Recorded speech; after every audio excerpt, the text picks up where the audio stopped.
You're listening to Graphic Novel Explorers Club podcast, an audiobook club.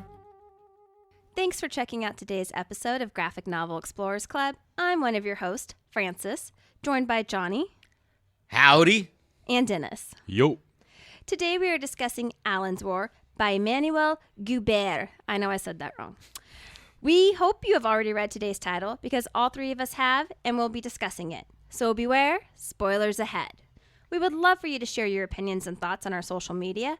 Twitter is at GN Explorers Club on Facebook, or email us at gnexplorersclub@gmail.com. Graphic Novel Explorers Club is available on iTunes, Stitcher, and wherever podcasts are available. If you want to plan ahead for our next week episode, we will be discussing Fire and Jinx, both by my favorite, Brian Michael Bendis. Welcome to another episode of Graphic Novel Explorers Club. I'm one of your hosts, Johnny Flores. Joined by Francis Preziosi and Dennis Superchana. All right, and in this episode, we're going to be discussing Emmanuel Guibert's Alan's War, The Memories of G.I. Alan Cope. This book was, I believe, published in 2000. Let me see here. Double check. Yes.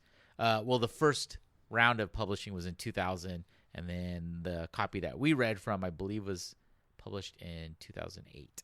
Oh, really? Yeah. Really? Yeah. And it's a true story or a biography, semi-autobiography of Alan Cope, who was a expatriate living in France, where illustrator and comic book artist Emmanuel Guibert met him just by accident, and they wound up chatting, and they just kind of hit it off. And at the time, this was late 90s, Emmanuel was in his 30 years old, and Alan Cope had just turned 69, I believe. And they hit it off. He really liked Alan's verbal storytelling skills and thought it would make a really good comic book, and they worked on it for several years, and then Alan passed away before it came out in a French periodical. It was like serialized, and he passed away before that happened. Or maybe it just started coming out, and then he passed away. I sound a little echoey. Am I? I can't hear anything. Oh, all right. Anyways, yeah, I hear that. Why don't I hear it? I don't hear it. You guys don't hear it? All right. No. Maybe it's just you talking a lot. my awesome podcasting skills. Anyways, so I loaned this book out to Francis and Dennis, and Because we're cheap. Yeah. Yeah. Well, I already had it, and it's well worn. My copy, there's coffee stains on that's it. not coffee. Great. I've read this in the bathroom quite a bit. I just have to say that I did try looking the book, and it's not coffee. Yeah, it's definitely not coffee. We'll just say it's bat guano. Yeah, so Let's dive in, suckers. I thought it was it originally came out in French, right? Correct. And it was in a it was almost done like Charles Dickens style, where it came out in Right, serialized sections. form. Yeah, right, serialized right. form. I was wondering just because the lettering obviously is in English in here in our version, and I wasn't sure if they had to redo that. And Oh, I'm sure. Yeah. I imagine what he did was the illustrations were done, and then the font was added, gotcha. probably with a Photoshop or something like that. Yeah, I mean, The English font. I'm a big fan of World War II stories. And such. I'm a big fan of World War II. Yeah, I love war. I love that people died. No, and it reminded me a lot of like talking with my dad or just talking with anyone who's elderly. Was your dad in World War II? No, Oh. not that part, but just talking with someone who kind of rambles a little bit Uh. and kind of goes back and forth. It wasn't. I was used to it, but it was very interesting how he was able to encapsulate this kind of free-form memory kind of thing. That's why it's not quite an accurate biography. It's more like... Well, he talks about that in the introduction. Right. He talks about how Alan, had mistakenly thought one of his war buddies was a guy who was an old like MGM, dance movies, Right. the Fred Astaire, like one of Fred Astaire's co-stars, and it wasn't true at all. But he left it in there, Right. Because that was Alan's memory. Right. And then exactly. That's it's interesting to see. It's not filtered. It's not edited in a way that makes it just seem super polished. It's just like an old man telling a story, and so it tends to waver and go back and forth. And he starts the book off. One of my favorite things about the book is when he starts it off. The illustrations are real loose and scattered, and super cartoony in some ways. Well, they're just like stylized, blurred. Like they're not. Everything's kind of rounded, and there's right. no features. And then when he gets to France, that's when things, or like when he gets into boot camp and stuff, that's when things tighten up. The illustrations tighten up for sure. Yeah, because there's even one of the. Is that a panel, a screen? What is that? The panel. Yeah, thank you. So one of the panels, even he's like, "Oh, you might not want to put that in there." And Oh, it felt yeah. very much like I agree. Like I felt like, oh, this is like when my grandma's talking and Right. she's getting sidetracked, and it's still entertaining. But I'm like, Grandma, get to the point, or like, Right. Grandma, finish the story. But you'll hear like 20 minutes, and it really felt. I did feel that way. Like, oh, like I'm just curling up with a good older family Yeah. friend. It's Right. after Thanksgiving dinner, I No, gotta totally. listen to this to get to the point. I'm hinting some animosity towards the book. No, it was a good book, but I'm also, and this sounds terrible. For Maybe me, we shouldn't put that I in know, there. yeah. No, going off Alan. I like war, so I don't know how bad To you. me, though, this really wasn't a war story. There wasn't a Nope. lot of combat. No. This is more of a coming of age. Yeah, and he. And the war still defined him, but in a very different way. Yeah, correct. Because he came in at the tail end of it. So by the time he got to Europe, the European campaign was pretty much done. They were just kind of going around the countryside and Cleaning up. Yeah, basically. just busy work. And he lucked out. I mean, his career was such that he was able to be, what was it, the Well, he got really radio lucky. operator. He started off with the tank, and that didn't. Like he kept getting put into like administrative roles. Right, exactly. So he didn't necessarily get out into combat right away. It was like once, if I'm remembering correctly, they conscripted him from like the typing pool. Like, oh, you have tank experience. Well, oh, we should put you back on a tank. Right. But he like taught for a while. I think it was straight out of boot camp almost. Yeah, and his friends went off to Europe while he stayed behind, and I think it wasn't until there was like an executive order that, hey, if you haven't been to Europe yet and you haven't You're seen going. any combat, you got to go. Yeah. Right? So maybe his experiences would have been different had he been sent right away. Maybe he would have actually been in some combat, but like the only time he fires his weapon, because he's in charge of the cannon on this. It's not a tank per se. It's like a Personnel carrier. yeah, An armored car. armored car is a better explanation for it. And the commander of the vehicle is like, "Hey, test your thing out. Blow that building up." Right, right. And it ends up like ruining the cannon and stuff like that. Yeah. But it was yeah, it's definitely not a war story per se. It's not like Saving Private Ryan where they go in and they're shooting and they're just constantly in combat. He's just basically like, I think he probably his experience with, we're jumping way ahead here. He winds up becoming an expatriate and he comes back to the States for a little while and he goes, I don't have anything here. Nothing appeals to me. And he winds up going back to Europe and spends the rest of his life. And I think his experience with the military and the combat situations, just his sense of like, this is what America's about, and I'm not interested in this. For whatever reason, he was pulled to stay in Europe. I think there was something appealing about Europe that. Yeah, well, his whole journey is actually pretty interesting. I mean, he definitely goes into things sort of naive and wide-eyed, and then it's not so much like we said, a war story where, oh, wow, I've seen things. Now I've got to go back and I'm so jaded. He comes back from the war, actually still very positive, wants to become a minister. Right. Apparently he's engaged over a letter. Well, I think that happens a lot. So Back then. even still, having been in the military, there's a lot of when you get long distance romances. Can we get to that real quick? Yeah. Okay. Sure. So Johnny and I both served.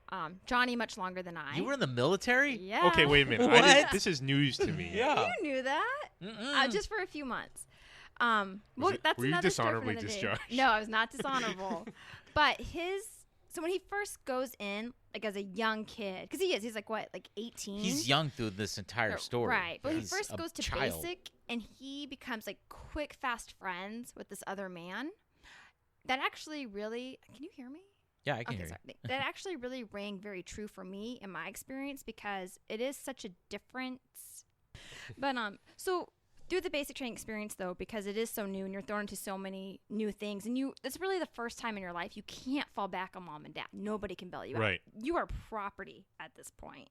Though they didn't really act that way in this book, but the accounting of making a quick, fast friend and just kind of doing these doofus things, and like one of his other GIs, he keeps like he should have got court-martialed, but he didn't. He kept getting all these like allowances. Right. But that really rang true for me in my experience. Like just you make friends so quick, and it does feel like a lifelong friendship very suddenly.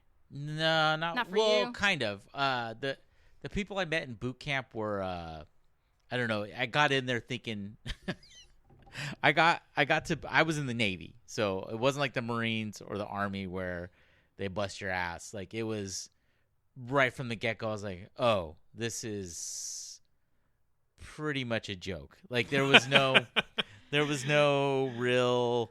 I thought they were gonna I thought I was gonna go in there and experience hell, and I went in there and I experienced a lot of like fucking around and goofing off, Right. and just trying barely not to get in trouble. Yeah, I experienced the hell. Like there was a sidewalk full of blood, and you're like, "Why is there blood?" Well, you find out real quick why there's blood, and it's your hands. What the hell were you in? And Yeah, what branch were you in? I was in the Army.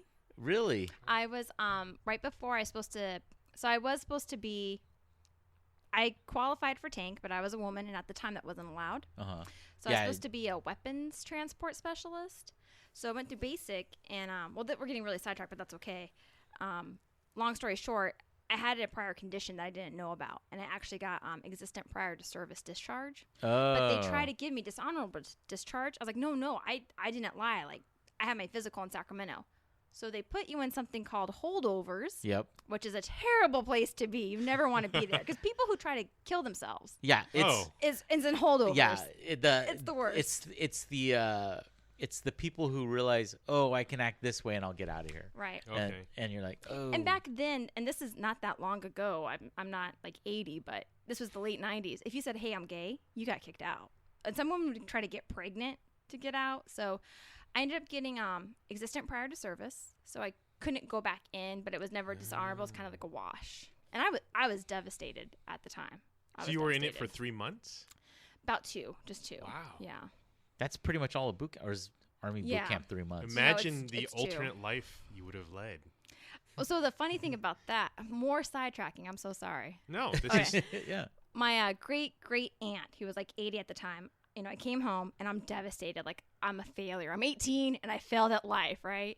So my 80-year-old grandmother, or great aunt, so I called her and she's like, "Oh, honey, I've been praying day and night that you'd come home, and God answered my prayers." I was like, "Thanks, Auntie. Thanks a lot." But that's right before the war broke out. Oh. It really was. This is 98. It would have been a much different Yeah. Yeah, experience. Very quickly. for sure. And so I could relate to him too. Like, even though he did go overseas, he didn't really experience Yeah. Right. the combat, which Well, it's same. Yeah. When I went in fact, I'm technically a veteran of the first Gulf War because we hadn't signed a peace treaty yet, but it had already been. I went in '94, so it had been over for like 3 years at that point. And then I got out before I got out around the time you probably went in, Yeah. and so I missed both Gulf Wars So really, I kept us out of war. Well, thank you, John. It was my sole. And that's another thing I did like about the story, even though there's a lot that I didn't. But what I did like is not everybody is a hero. It's like when you do see the war stories, it's all the heroism. Oh, I've got It's plenty. all- I've got plenty of like experiences where everyone thinks they're gonna be the gung ho charge in dude, Right. and most of the time people freak the fuck out and they can't handle highly intense, stressful, emergency, crazy, life-threatening situations, and they fucking shut down. So yeah, not everybody, and that's probably the image that was sold to these kids. Like one of my big beefs about World War II movies, specifically World War II movies, is they always show 30 and 40-year-olds in these situations, like case in point, Saving Private Ryan. Like Tom Hanks was probably my age Right. when that movie was made, was in his 40s, when the average age was like 21 or 22. Like you're a fucking child. Like this is, it goes back to like why Kurt Vonnegut calls Slaughterhouse-Five, the subtitle for the book is the Children's War, because it was all babies in this fucking thing. And so you get painted, you get this beautiful image through movies and storytelling and all this stuff of like, oh, you go into combat and it's this crazy cool thing, and really it's a fucking terrifying, life-altering, life-devastating experience. And I think that's part of like what Alan, although he wasn't really in a lot of combat, went over there and was like, oh, this whole thing was fucking terrible. Anyways. Well, yeah, I mean, he did see some awful things somewhere in the book. I remember where, what a horrible way to go. But they're going into town where the Russians are also coming, and they see a line of German tanks, and some German soldier who's walking ahead of the tank to guide it, just stares at them in disbelief, doesn't pay attention, and gets run over by a tank. Well, and Alan almost died the same way. Right. His buddy was trying to park. Well, no. And when he's in basic, and they have them run into the trenches, and a tank drives over. Oh, right. And he dives into the ditch, but the sides of the ditch had fallen in, so it was much more shallow, and his gun was sticking out partially, and he knew, well, shit, if I put the gun the wrong way, in this in these brief seconds that you have, could come back and impale him. Yeah, like the gun could snap and impale me, and so the gun gets run over and breaks, and luckily it breaks in a manner that doesn't stick him, and then he gets chewed out by the drill instructor for his snapping his gun instead of. Yeah, and later on, his buddy's trying to park that personnel armored carrier, and then he doesn't know that Alan's in front of him, and he starts running over his arm, and I think gets his jacket or something. Yeah. What a terrifying thought. Especially after he just saw this other poor Right. kid. Yeah. Exactly. His great-great-aunt must have prayed for him a Yes. lot. Yeah, no kidding. Yeah. Although He the talks Protestants, aren't they? I think so. And he talks about that too, though. He does go back home, I think one time during basic, to go visit his family in California, because I think it's his grandmother who's dying. And I loved this. He said, I still wear her wedding ring. Oh. Right. And I was like, people don't do that anymore. Everything's so disposable, but in just that brief sentence, he goes home and he talks about how the train ride to California is super long, because it's back in the day before Facebook and things. Right. And and he goes to visit his grandmother in the hospital, and she dies, but he still has her ring. And you get so much about him and the type of person he is, and just that little. Well, in the society at that time too, where things were much more family oriented than they are nowadays, where everything's fractured and. There were some cracks in that family, though. I didn't understand what was going on, but apparently he had neighbors and friends that his family didn't get along with. Oh, that's right. Which caused a big rift. Yeah. That's right, with his family. And which, I mean, props to him. I mean, given that era of time, he wrote a pretty angry letter to his family saying, I can't believe you wouldn't see, I'm going off to war to die. Yeah, that was the thing. He knew that I think once he had gone to boot camp, the romance of war was quickly eroded away, and he was like, "Hey, listen, I there's a good chance I could die. You guys shouldn't be bickering over stupid bullshit that's gone back a couple of generations. Like, it doesn't fucking matter. Right. You know, people are dying. Children are dying. Young men are dying. Families are being killed over in these wars. Like, we should put this petty shit aside and just be okay with each other. And then he didn't talk to his family for a long time after that, right? Well, like Kinda they strained. stopped like writing on a regular basis. Well, it was interesting because it did break some of, I grew up on World War II movies, so I did buy into that whole like fantasy and romance, and so this kind of broke down some of the, romance illusions that Hollywood put forth in terms Yeah. of like, oh, your family's going to be all supporting you and all this kind of stuff. You have a I girl at home waiting. When I went overseas, when I was in I was on a fleet surgical team, and then I was a hospital corpsman in the Navy.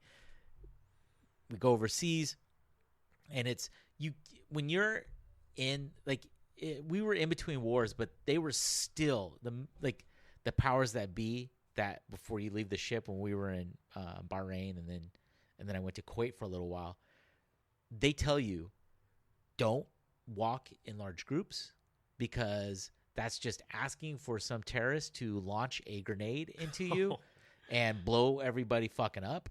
Don't get down into like one or two of you, because that gives them the opportunity just to drive up, throw you in a van, and take off with you.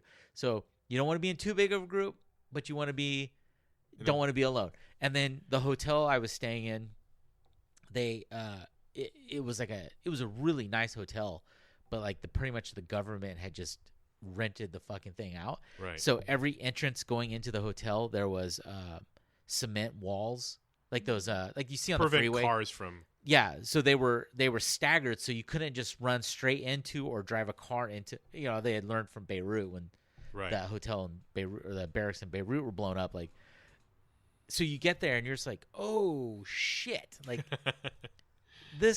there are people here who genuinely want to kill us, hurt us, or use us to make their point. And it was eye opening. And then I like it's that specter of death, even though like I wasn't necessarily in a combat situation, there's still like this, like that feeling hanging over you, like fuck, like shit could happen here. Right. I had written home, I was like desperate. I was like, Mom, like if you could please just make me some cookies or something and send them to me. I need something from home, like home cooked, Right. please. And then she sent me a box of like Rayleigh's pre-made cookies. I was like, fucking A. I just gave them away. I was like, here, whoever wants these fucking cookies can take them. That's why I was kind of amazed. I mean, I don't know. The Postal Service must have been really efficient because Oh, at least, I mean, that his little His friend from the delicatessen. right. Yeah. They were able to get packages from his family's like deli, and But then, he did say, he's like, I don't know if they all got through. Right. Yeah. but I mean, you're traveling through Europe, and Yeah. how do they manage to find you? I don't even know how long that would take. yeah. That was kind of fascinating to me too, because I never made this connection. Because I'm slow. They talk about how they go into the village and they take over someone's house, but they don't stay. They only take it over for a few days because it would be improper to take it over any longer. Right. And they talk about there's this guy who makes a steak, like on the side, and because they're eating their MRIs. No, MRIs. Is that where they found the cabin, the woodsman, right? Yeah, Yeah. and so they've been eating MREs, and which he's fine with, but so he goes and they get like a steak dinner with coffee for 50 cents, which I'm sure was Right. a lot back then, but he says like the best meal ever. And I was like, oh, like I never thought about like, yeah, you're in a war-torn country. Where do you stay? Like, Right. where do you go? You sleep rough. just out. Or in the you take open. over houses. Yeah. And the people there seemed pretty nice and friendly and welcoming. And some people said like, hey, come over for dinner anytime. Right. That's how it was when I went to Australia when I was in the Navy. They You just took vacation. Yeah, actually I did. Man, your military service sounds rough. I took leave, but I went to Perth. Like one of the destinations we went to on our ship was Perth, Australia, and it was a smaller town like Sacramento. It was still big, but it was like a smaller community. And then Sydney, we went to Sydney after that. Sydney was like fucking New York. It's like that's their New York. It was. There was a lot of craziness that I was not expecting that happened to us. But in Perth, it was very quaint. friendly, and they would tell us, stay away from that area, stay away, don't go down the street because they know the sailors and Marines are in town and they're just waiting to roll you guys. And they were very thankful. They're like, thank you, for I had this old timer come up to our table and he bought us a round of drinks, and he was like, I just want to thank you for what your country did during World War II, because if it wasn't for you guys, I'd be speaking Japanese right now. I was like, whoa, I didn't do anything. I was not alive back then, but thank you for the beers, and he's like, just thank you for what your country did. I was like, all right, thank you. Cool. So anyways, back to Alan's War. Right.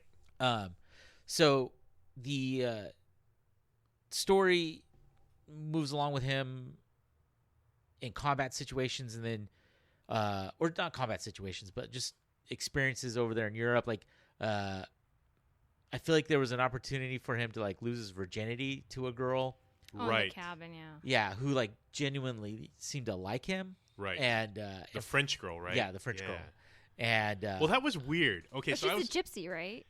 Yeah. Yeah. Yeah. Well, what weirded me out by that was that it almost, I don't know, I felt like it was like a ghost story kind of thing, because he came back the next day because he was like, okay, this is it. I'm going to fall in love. I'm going to, I'm going to just let myself be in the moment. And he goes back and the cabin's empty. like cleared out and gone. Yeah. No, there was very like ghosty, a ghost type story feel to that where. Yeah, so for the listeners, what happened was there was this gypsy girl, and she didn't feel safe walking home alone, so she asked him to accompany her, and he did, and he gets to her cabin, and right before he gets to the cabin, she right. tries to like seduce him. And he kind of passed, and because I think he thought he was intimidated almost, like you could tell he'd never done it, and he was like, he didn't know what to do. Right. So he finally walks her to the door, and the grandmother opens the door and kind of grabs her and kind of shuts the door on him. Yeah. And then the next day he goes to return, and But no the one's girl there. does say, come tomorrow. Yeah. Yeah. That was kind of creepy. Well, it was just like, I can understand like they're not answering or like get away, but for them the whole cabin to be cleared out the next day when he went, I mean, that's Well, if they were gypsies, they were probably squatting, and then they decided to someone's trying to get with the daughter. Let's get the hell out of That's here. true. There will be more of them. But that particularly spoke to me as him being like this a little bit of a I don't know the word I'm trying to find here, like a sensitive kid. Right. Whereas there was his, and back then it was probably like the background, like, no, you got to get married and have kids. That's when you have sex, and so Or you go to hell. Yeah, or you go to hell, or for Catholics in the modern age. Still true. I don't know. Yeah, I like that element of him being truthful with Emmanuel about stating like, hey, she came on to me and I said no. I freaked out and told her no. Right. Like it was a little too daunting of a task for me, so I walked away. And then when I went back, You hit on she a was good gone. point. I felt anyway, he's so honest in his storytelling. And like, even though his memory would be a little bit vague, like he really could have been like, oh, I was this war hero. Yeah. I conquered all these women. Right. And he even says like when he leaves the military life at one point, he's like, yeah, I didn't have any money. Like some people did really, really well. I wasn't one of those people. Like I never really. There was a part, getting back to the boot camp thing, where the different people that he had met through his military career had offered him opportunities, like, hey, my family owns a furniture company, like you should come out to New Jersey. And I do have experiences like that when I was in boot camp, where people would say, oh, after we get out, we should exchange numbers and meet up with me, like my family owns this business, and I'm gonna take it over when I get out. You should come out and we'll get you a job. And I just remember thinking, like, I'm not moving to fucking Wichita. Well, actually, it's funny. That part of the story, which happens throughout his life, where people come in and out of his life, actually spoke to me a lot, because that's always been kind of my weird hang up, is that I don't feel like I've ever had deep roots. I don't have lifelong friends from grade school. Or That's how anything I like was. that. I moved around so much as a kid. Yeah. I never. And so I was always envious of people who had that. And I felt maybe I'm the only one. Then I realized you look at Alan, and he has these people who he has deep connections with in some cases, and they're in his life for that short period of time, and then they're gone. I mean, eventually he tries to reconnect, maybe through letters or a phone call. But the truth is that that's how life is that, people are in your life for a certain amount of period of time, and you can't be super bestie friends with them forever. Now, maybe things have changed a little bit with social media and being able to be friends with them and keep up to date. But that's with like superficial friendship. Right, It's right. not real friendship. Like, if you're Facebook friends with someone, like through the other podcast, I have all these Facebook friends. Right. And I would Name never dropper. call humble brag, but I would never call them up to be like, hey, can you watch my dog? Right, totally. Or if they posted something. Yeah. Johnny one night was like, hey, I'm pulling weeds. Who wants to come over? I came over. After it was done, I didn't know you guys were done yet, but I was like, I came over. Like, that's a friend. That's not like a Facebook friend. But- Your Yeah, yeah. Facebook friends are That's like, what I mean. Yeah. But I'm side note to that, she thought he said, I'm smoking weed. Yeah. True story. I'm pulling weed and putting it into My a- dad and sister are here. We're smoking weed. Yeah. And so I'm over there because I'm a friend and I'll help you smoke it. And then it turned out they were pulling weeds. But I mean, it's just, So after I pull these weeds, I'll get weed? No. but it's just, you can be really good friends with people and you can lose touch, but that doesn't diminish the fact that you were friends at that time. I guess Yeah. is what I No, I agree. and That was it's just, beautifully said. yeah, you just, you enjoy that period of time and you can reminisce or try to reconnect, but it doesn't mean you didn't have good friends. Yeah. I guess is what. Or, yeah. And that's the other important thing too, is like he does try really hard in his elderly years to like reconnect, and it's just not quite the same. And he does find a few, and there is one group of friends that he has, the husband and wife that Yes. eventually moved, and they are able to They're kind of German, right? I believe. yeah, think so, one's yeah. German and Austrian. and then one's American from Oh, Boston. oh, I yeah, think. yeah. Yeah. and they kind of like do forge a friendship again, but it's different and it's slightly awkward because you shared this one moment in time, but Right. that moment's gone. Well, that's like I've reconnected with a couple high school friends. I was like, we were like super tight, with each other as guys and girls, and then just I see their stuff and I'm like, well, I don't really like on Facebook or social media. I'm like, well, I don't really have anything in common with you anymore. Like that's just not. Yeah, I've slept with some people from high school, and I'm like, I have nothing in common with you anymore. It's weird. Oh, Wow. She's not lying. I'm not. Yeah, that's a Well, true story. That dude. Yeah, that one. Names will not be said. Yeah. But you know what was nice? Wait. Oh, I didn't want to cut you off. Hold No, on. go ahead. You're Catholic and you've had premarital sex. Yeah, well, I'm getting divorced, so I'm going to hell, so I'm gonna have fun on my way there. Oh, But all right. I did connect with this old high school friend or whatever. But what was really nice about that, it didn't work out, obviously. But he still sent me this really nice text, like, I'll always have a love for you. And I felt the same. Like, yeah, even though, like, we together shared this moment in time, he knew me when, and I knew him. And Right. before you try to, like, at your core who you are, when you're a Mhm. kid, because you have nothing and you can't pretend to have Yeah. things. And you're not, You're still a malleable yeah. Right. thing that's trying to figure out who you are. And I agreed with that. I was like, oh, I'll always have a love for him too. Yeah, I have, one of my ex-girlfriend. I still care about her. I still love her, but it's not like the intensity of how it was when we were together. It's Right, it's for sure. it's like a fondness and love for what we were, not now. Like it's completely different. So Let's hope. yes, no, it is. Anyways, so But let's. speaking on that point, sort of, it's interesting. I don't know how you guys felt about it, but I felt like they don't really make a big deal out of it. But I felt like Alan had a lot of unspoken love for different ladies. He just never took it to that next level. There was always some girl, like that sister who's the brother and sister Yeah, musical duo. Even the couple. and the the Vera- girl and the girl that he was quote unquote promised to Right. before he went off to war. Like, yeah, he was always. I think he's a romantic at heart. Right. Where it's easier and more pleasant to put that person up on a pedestal than to be real and deal with the minutia of that person. Right. Well, even the English lady on the boat Yeah. back to Europe. I Yes, mean, yeah, that was interesting. I got a whole. I talked to Johnny about this before, but I got a whole kind of not exactly Hemingway, because we all know Hemingway was an asshole. Yes. But I got this whole like romantic. I'm just kind of bopping around, kind of feeling that. I don't know. It's fascinating. I don't think you can do that in this day and age, where you can just like, I'm just gonna be poor.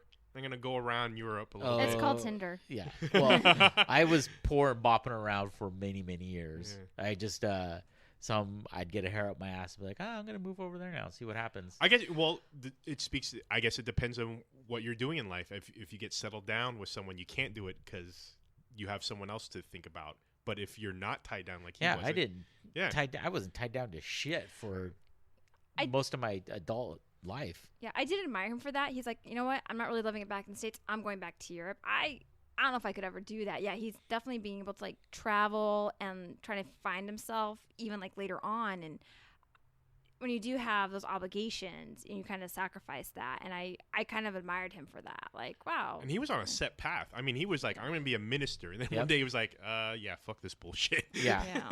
Well, I think his war experiences contributed to him. I don't want to say necessarily becoming an atheist, but where he fell out of the belief of his church and his religion.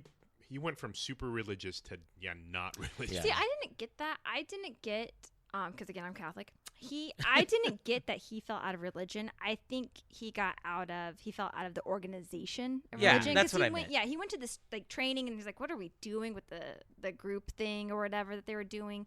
And I also admired him too. He's a man who seems to like really listen to his gut. This doesn't feel right. I'm out of here. Like this path that I have, it's not right. I'm gonna leave, and I'm gonna rely on the grace of God or whatever to get me through. Well, and again, I think that his experiences in boot camp and being in, the combat, the things that he saw during World War II, contributed to that. Where had he, just stayed at home and gone to school and become a minister, I don't think had he been a few years younger and missed going to war, I don't think the sort of the realization of just how precious life is, he would have been as quick to say, this doesn't seem right. I'm getting the hell out of here. Like this is not for me. I'm going to go find what's for me. Yeah. And I think something that's interesting to note too, and I hope I'm getting this correct. I'm sure you'll tell me if I'm not. He still continues to work in the military just as a civilian employee. Right. Yeah.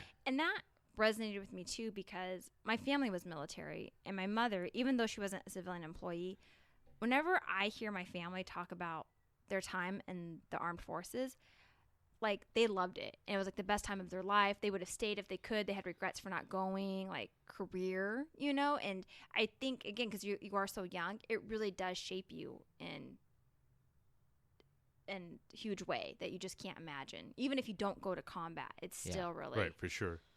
Oh, yeah. I met people in there that I'm still friends with, and there's shit that I did in the military, and then just like in the off time from the military that I still think about, or I'll be like, oh, why did I do that? That was so stupid. But let's transition and talk about the art of the book a little bit. So there's is there art in this? What? Are you kidding? Burn. Oh, there's art. I'm sorry. Let's start off with you. It. You go first. What's your critiques about it? Well, it's all black and white, and it looks like just pencil, and I do like your analysis of how in the beginning and basic it's kind of not really defined. It's not really well shaped, but then it does become very defined. Mm-hmm. I think it did help just focus on the narrative, and it didn't glamorize anything. But at the same time, it was so monotone. It was just very monotone. And this is a thicker book. And I'm not going to lie, just like when your grandmother or grandfather's talking, you kind of tune in and out a little bit. So I'm kind of like, look like, I can skip this page. Oh, okay. Like I could look at the artwork very easy. I'm like, oh, they're still walking. It's night. They're drinking their wine. Skip. Well, this is how he did this, the illustration for this, because having illustrated, the line work in this is very round. It's not it doesn't have the sharpness of a quill or a nib in a pen. for pen and ink. So how he illustrated this was he took, it almost looks like the squirt bottle that boxers use. So it's a squirt bottle filled with water, and then it's got a little L-shaped quote unquote straw that comes out of the top.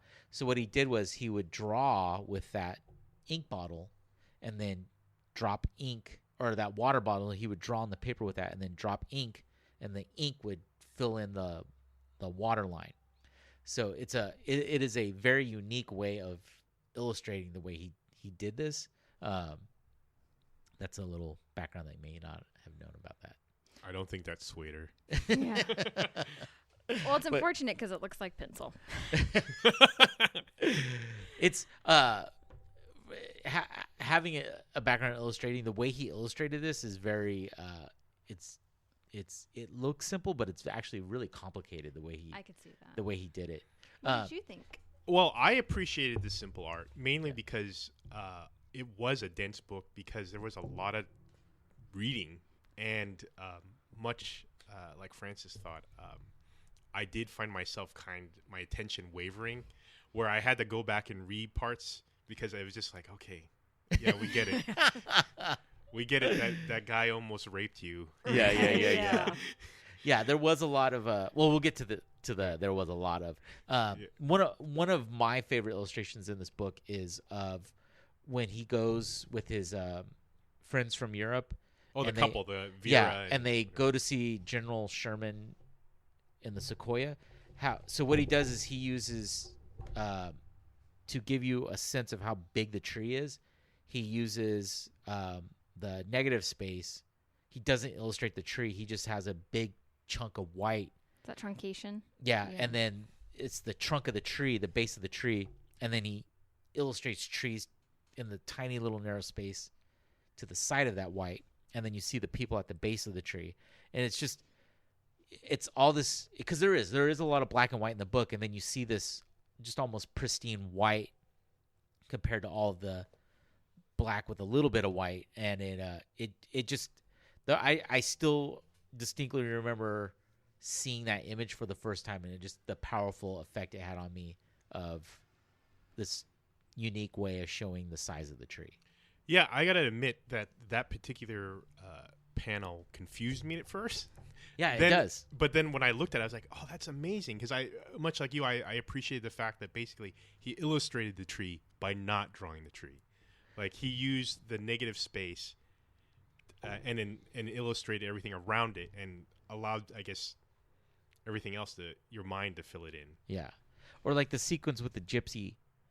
It's very dark. It's night. Well, it's not dark. It's them two. Like, it's dark. I mean, but when you're walking, I get it. When he's walking with her, it's you see the landscape and stuff, and then as soon as she starts to put the moves on him, and he realizes kind of like what's going on, it just everything else disappears. Like, you can see the grass, the silhouette of the grass against him, and it cuts into him. Whereas when they get to the cabin, and he's already fucked up. The cabin's now in focus, and you can see some of the foliage of the trees in the background, and I don't know. Francis doesn't know what the fuck she's talking about. She can't appreciate good art. No, like I did think, for being elementary though, it did still look good. Yeah. But it just looked the same page after page. Well, and I admit, the story really doesn't go anywhere. I had a hard time keeping up with all the names because everyone. It is, yeah. There's so many names, so many people that come in and out. Especially when he starts recalling and trying to call people Yeah. back. I was like, "Who is this person?" Yeah. I had that problem. Yeah. No, I still to this day, whenever I read this book, and I've read this book several times, I'm like, who the fuck is this person again? Right. I liked at the end they did show the photos. Oh, Like, the real photos. That was actually that was a very nice homage. Touch. Okay. Nice little touch. I try to use a big word, but I failed. If I use a big word when a little word will work just fine. Right. When pencil drawings are dominating. I'm so bitter. Yeah, why are you so War bitter? does that. Army does that to people. Yeah. The shit you saw in the 2 months you were in with the rejects. Yeah. When you were confined to the reject It was department. scary, those rejects. Was it men and women or just women? Oh, men and women. Really? Like holdovers. Yeah, it's crazy. And like you could tell who tried to commit suicide because they're not allowed shoelaces. So as soon as you see the unlaced boots, you're like, great. Yeah. They don't have sheets. It's a true story. I'm not Yeah, making this so they up. can't hang themselves. Yeah. So I sound very bitter, but overall, I liked the story. Like Yeah. I did like it. It wasn't what I was expecting. I'd probably like it more if I just read it like at a leisurely pace. It's probably something I could pick up like years from now and just like it's a simple read. It's just so long. And that's how I've read it. I'll read it in fits and spurts. I could see that. I won't just, unfortunately for the podcast, Francis had to like cram the book in a day and a half. Yeah, so this is a good point too. I had 2 days to read it, but I ended up reading it in one night because I was like, well, I want to. And I was almost like, well, what's going to happen? Like, where's the climax? Where's the big? And there really wasn't one, but it was still entertaining. Yeah, and it was still. I did like how the writer captured his narrative. I was impressed with that. Yeah. I did feel that near the end it was kind of snowballing quickly. Yeah. Like I felt like all of a sudden it's like, oh, and this, and then I remembered that, Wait. and then we went here, and then And then I got remarried, and then I was married, and then I have this van. I'm like, whoa, wait, Well, what happened to the first marriage? like that thing, like that part doesn't. I don't even know who he was married to. Yeah, frankly. he doesn't Yeah. talk about it really. Yeah. But like those things, you would think, oh, this has such a, being married, your first marriage, like you think that would be a huge impact and on his life. potentially kids. But right? the experiences that he had as a young man outweighed that, so it pertained more to the story than right. that makes sense. I could see that. than his marriage, per se. I would say. Is that a saying? I don't think that's a saying. I don't think so, man. But okay. Well, what do you guys think? Where would you recommend the book? I mean, like, okay, this sounds terrible, but yes, like if it was like in the dollar bin, like at a used, Whoa! like at a used bookstore, I would buy it and I would keep it and I would read it periodically. Well, you would keep it. That's nice. Yeah. So, but overall, I did like it. It was just too long. Yeah, Just too long. I could see that. It could do with some redacting. It could deal Or with just some. like some color or something. You got to break it up. No, well, you're not gonna like whatever we read. Black Hole. Charles Burns' Black Hole. It's nothing but all black and pages. white. Yeah, it's just black. Every page is black. You have to look for the drawing. Yeah, no, because Alan. See, I love black and white. I love it. It's so hard. It's so hard to convey. You have two colors to choose from, and it really limits, but forces you to be creative, to work in positive and negative. You don't have the option of, well, I'll splash some brown here to give this feeling, or I'll paint this red to give this kind of experience. So I don't know. I'm a big fan of just black and white. I'm a fan of black and white too, but it's interesting that Francis pointed that out because some of the comics we've read have had maybe 3 colors. Black, Yeah. white, and then maybe one other color. Maybe the same color throughout the book, or maybe Like he's- Ghost World. Yeah, where it's like exactly. that But green tone. But it's interesting because with just those 3 colors, with that extra added layer, I could see what Francis is talking about, where it adds some impact, it adds some emotions. It is able to tint the scene in such a way that just 2 colors would not be able to do it. So it is interesting because at first I was thinking, what are you talking about, Francis? We've read black and white comics, but that's not true. We've read comics that have had a hint of color, and even that slight hint, even if it's just a scarf is red. Yeah. And what was the one we read about the guy and the girl?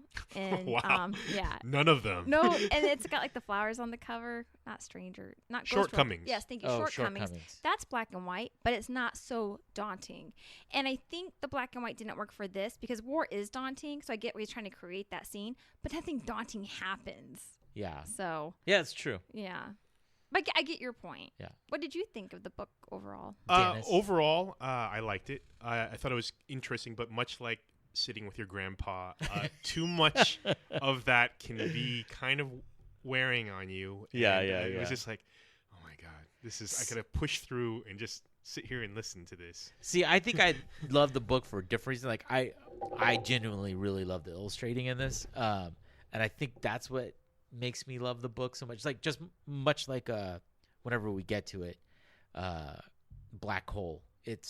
I love it. It's a weird fucking book, but I love it for the illustrations in it. Well, and I think you can relate to this better than any of us can because you kind of had a similar experience. You went into the service at a young age. Yeah, but And my it experience was much Right. different than his. Right, but- I was constantly drunk, Right. and I surfed a lot. Well, they drink a Yeah. lot of wine. Yeah. Not to the degree that I did. Well, and then I mean, I really liked kind of his, I don't know, just bopping around either when he was in the service or out of it. Just kind of, it was kind of cool. I wish I could have been in that era where you're just drinking and wine and eating cheese while you're like in the middle of a war zone. It Yeah. seems kind of cool. And yeah, I don't know. Like there was one piece of dialogue that really spoke to me too. Was he was talking about the couple, and he was talking about the wife, which is really what gave me a hint to me that he had feelings for her. But he said how she wasn't really beautiful, but she was beautiful to him. Yeah. And I've known women like that where it's like, you know, they're not traditionally beautiful. They weren't ugly. Oops, sorry. Whoa. That's the whole reason I bought these, and look what you did. But there's you know all of them, right? You know, like their soul. Something about Well, them it's speaks anybody. to you. Anybody can like their No. attractiveness can increase or decrease once you get to know them a little bit. I've been But there's around. some superficial people who won't Right. even give Well, you the yeah, opportunity. they're pieces of shit. Don't point at me. Johnny's like, yeah. It's like constantly pointing at you. I know. Those piece of- people who are superficial. No. Her boyfriend's chubby. I told her that. I was like, way to go. Way to get a chubby dude. Us chubs Nice. need to know that attractive people will go out there and Yeah, date them. exactly. He's but- super attractive to me. Yeah. Yeah. Right. Like But Uh, it's like I don't want to. When you say that, it's not like, well, I'm compromising, and because I can see their soul. But it was just no, there's- I don't. I'm not saying that at all. I'm saying what I'm saying is, Well, no, I know you're you'll not saying. get but, to know yeah. somebody and you'll be like, wow, you are like they're for whatever reason, like maybe they're not traditionally attractive, but you get to know them and like in knowing them, they become more attractive to you, Right. even physically. But this brings up a good point too, because at this time in America, I don't know, especially where he lived at, how much different cultures there were yet. So when you go overseas and you see something different for the first time, Yeah. in addition to that, it's kind Right. of like, wow, like you look different, like you're not, but I'm very attracted to you, and I'm not sure because you don't fit my standard of beauty that Of I've been the community Yes. I grew up in. right. Yeah. Like you're not, but you're so beautiful. I could see that. And then it turned out that they were friends with Henry Miller. Right. Yeah. Right. That And was we're like- crazy. Yeah. And he his- just wrote. He of all things, he writes Henry Miller. Hey, do you know where my friends are? No, but you should read my. You should new- read Nexus, Sexus, Plexus, and Yeah, great, but I need their Tropical address. Cancer. That was also- and that goes back to, like we said, Facebook now, you can't lose people if you try. You can find people so easily. But back then, Yeah, it's it was. really, even just 20 years ago, the yellow pages, if someone gets married, you don't know their new name. It was amazing his talent for finding old friends. Yeah. I was pretty impressed. And just a final note too. Like I said, I like the book overall. There were certain parts that spoke to me.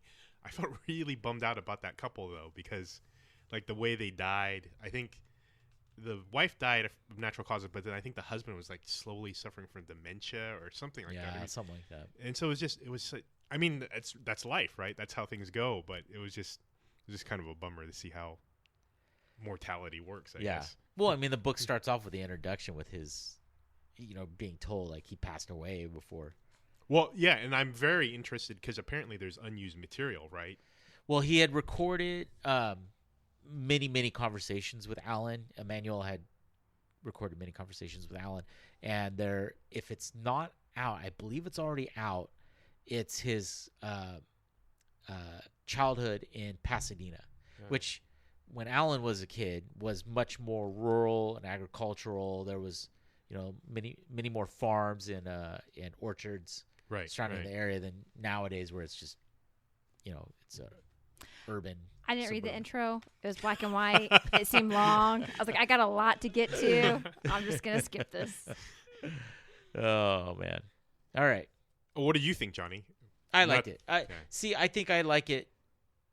I like it for the technical aspects of the illustrations, given just I think I like it more for that than the actual story. I do like the story, but the illustrating is part of it. Much like someone that you meet and you're like, well, your soul, you're not as attractive as I thought you were. No. So Francis didn't like their soul. Yeah. Their soul is like, ugh, so dark. Yeah, there's so much we didn't get to in this book. So because we're trying to keep this at an hour or under an hour. So please read the book. Let us know what you think. Follow us on the twits. And Dennis knows where that's at. Oh, yeah. At GN Explorers Club and GNExplorersClub.com. Yeah, and please, if you read along before this episode went up, let us know what you thought. Tweet it at us. Share it on email or whatever. And if you got recommendations, let us know. We're looking for those for season 2 of the podcast. We're looking for a season 2, period. Oh, there's gonna be a season 2. I hope we get renewed. Yeah. I'm meeting with the studio executives on Wednesday, so I got a good feeling. All right. I got a good feeling. Our ratings are up. Our ratings are way up. So, well, Francis, where can people follow you? I can be found on Instagram. And on her boyfriend. And on. Well, and when I'm not on him, you can follow me on Instagram at Words and Waffles, and you can see all the covers of the books that we've read. At Words and Waffles on Instagram. Yes. Excellent. And Dennis. Just, out and about Yeah, the community. wandering around with cheese and wine. Exactly. Meeting gypsy women. Exactly. Don't say that. Dennis is happily married. You're Yes, gonna get him in I trouble. have children. Yes. How dare you? He doesn't have fun at Dare all. you, No. sir. And then you can follow me on Twitter at Serious Talk Twit. And An amazing podcast. And the other I hope it podcast, picks up. STSpodcast.com. That's it. Thank you for listening, and we'll be back next week with another book. Thanks for listening. We hope you enjoyed today's episode. And for next week's episode, we will be discussing both Fire and Jinx by Brian Michael Bendis. Thank you.